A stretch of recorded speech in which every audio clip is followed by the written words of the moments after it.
శరణంటి మయ్యా దేవతరుని సారామయ్యా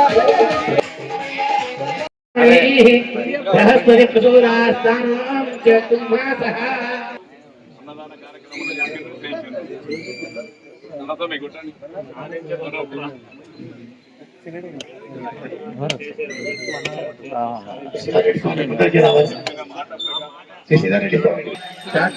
మనోహరాయ శాశ్వతాయ మంగళం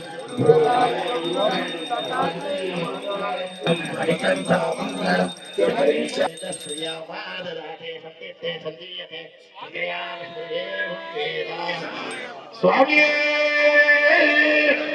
ఓం శ్రీ స్వామి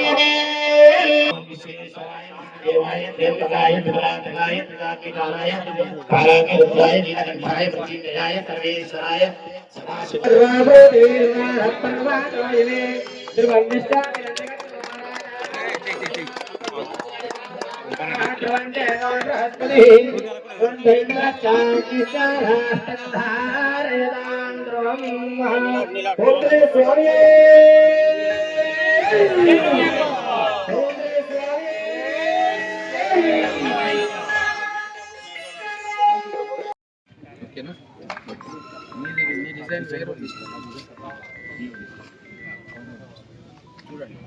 permanent structure వేసి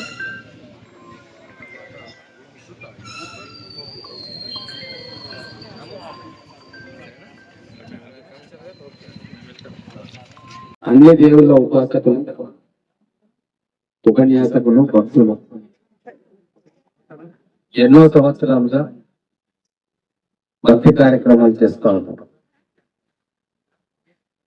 అన్నదానాలు కావచ్చు, రథయాత్రలు కావచ్చు, సామూహిక పారాయణాలు కావచ్చు, ప్రతి ఇంటికి కూడా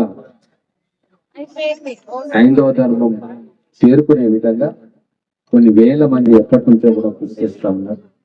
గురుస్వాములు కావచ్చు, అర్చకులు కావచ్చు, వేదోపన్యాసకులు కావచ్చు, వీళ్ళందరికీ కూడా మహబూబ్ నగర్ అనేది ప్రత్యేకమైన ప్రదేశం. ఎన్నో ఏళ్లుగా ఇక్కడ అన్నదానం కార్యక్రమం దిగ్విజయంగా కొనసాగుతూ ఉంటాం. భక్తులు తమ వంతు కంట్రిబ్యూషన్ ఇచ్చి పెద్దవాళ్ళను కూడా కలుపుకొని ఎటువంటి తారతమ్యాలు లేకుండా ఎవరు వచ్చినా సరే ఇక్కడ అన్నదాన కార్యక్రమం చేసుకుంటా ఉన్నారు. స్వామి గుడి దగ్గర ఎప్పటి నుంచో కూడా వాళ్ళు కోరుకుంటా ఉన్నారు. ఇండస్ట్రియల్ ఎస్టేట్ లో ఆ పార్క్ ఉన్నది, అక్కడ మాకు స్థలం ఇప్పిస్తే ఖచ్చితంగా ఒక షెడ్ నిర్మాణం చేసిస్తే నిరంతరాయంగా అనేక కార్యక్రమాలు, పండుగలకు దాతలు కూడా ముందుకు వస్తారు. దైవ కార్యక్రమాలు జరుగుతాయి, ఇక్కడ పూజా కార్యక్రమాలు ఉంటాయి, అన్నదాన కార్యక్రమాలు కూడా నిరంతరంగా చేసుకోవచ్చు అని చెప్పి వాళ్ళు చెప్పడం వెంబడే శ్రీధర్ బాబు గారితో మాట్లాడి ఇండస్ట్రీస్ మినిస్టర్ వారు ఈ ల్యాండ్ అంతా వారి ఆధీనంలో ఉంటుంది కాబట్టి వారితో పర్మిషన్ తీసుకొని ఇక్కడ షెడ్ నిర్మాణం కోసం అనుమతి తీసుకుంది. గతంలో వారు ఎక్కడ కూడా ఇయ్యలేదు, కానీ మొట్టమొదటిసారిగా మనం చెప్పిన మీదట వారు కూడా భక్తులు కనుక ఇది కేవలం భక్తి కార్యక్రమానికి వాడుకుంటారన్న నమ్మకం నేను ఇచ్చిన తర్వాత వారు దీనికి అంగీకరించడం జరిగింది. ఆ ప్రకారంగా ఇప్పుడు మూడా నిధులతోటి ఇక్కడ బ్రహ్మాండమైన షెడ్ నిర్మాణం, దాని తర్వాత గదుల నిర్మాణం, కిచెన్ నిర్మాణం, వీటన్నిటినీ కూడా పూర్తి చేసుకుంటాం. మా గుండా మనోహర్ గారు వెంబడి ఉండి అందరితో కోఆర్డినేట్ చేసి ఈ కార్యక్రమం సఫలీకృతం కావడానికి ఎంతో శ్రమకొచ్చింది. వారి అన్నదాన కార్యక్రమాల్లో కూడా ఇక్కడ ఉన్న రాఘవేంద్ర స్వామి గుడిలో వాళ్ళు అనేక సంవత్సరాలుగా ఆ కార్యక్రమాన్ని పెద్దలందరితో కలిసి పర్యవేక్షిస్తూ ఉన్నారు. ప్లాన్ చేసుకోండి, ఈ 38 లక్షలే కాదు, అవసరమైతే మళ్ళీ 10-15 లక్షలు కూడా ఇవ్వడానికి మేము సిద్ధంగా. స్వామి కార్యం కాబట్టి, అయ్యప్ప స్వామి అనుగ్రహంతో ఈ పూజా కార్యక్రమం నిర్వహించుకున్నాం కాబట్టి ఖచ్చితంగా ఎటువంటి అడ్డంకులు కూడా ఉండవు. స్వామివారే ఏమైనా అడ్డంకులు ఉంటే ఆ తొలగించే మార్గం కూడా వారే చూపుతారు. మనకు కావాల్సిన ఫండ్ రిక్వైర్మెంట్ కూడా వారే ఒక దారి చూపుతారని చెప్పి విశ్వాసంతో ఈరోజు భక్తులందరూ కూడా ఈ కార్యక్రమానికి విచ్చేసిండ్రు.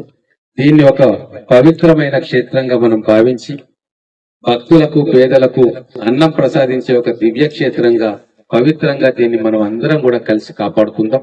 ఎటువంటి రాజకీయాలకు తావు లేకుండా కేవలం భక్తే ప్రధానంగా సేవే మార్గంగా మనందరం కూడా కలిసి మొత్తం మహబూబ్ నగర్ జిల్లాలో మహబూబ్ నగర్ పట్టణంలో ముఖ్యంగా ఎక్కడ ఏ అన్నదాన కార్యక్రమం జరిగినా జరగకున్నా ఈ ప్రాంగణంలో మాత్రం వేలాది మందికి భక్తులకు పేదలకు అన్నదాన కార్యక్రమం దిగ్విజయంగా వీరందరూ కలిసి సమిష్టి కృషితోటి కొనసాగించాలని చెప్పి కోరుకుంటూ ఈ మందిరం ఏదైతే మనం నిర్మాణం చేసుకుంటున్నామో దాని అంతిమ లక్ష్యం అదే. కాబట్టి మీరందరూ పెద్దలు చాలా మంది గురుస్వాములు ఉన్నారు, కొన్ని వేల మంది భక్తులు వారి కింద శిష్యరికం చేసిండ్రు, వారి ద్వారా దైవానుగ్రహానికి పాత్రులైనరు.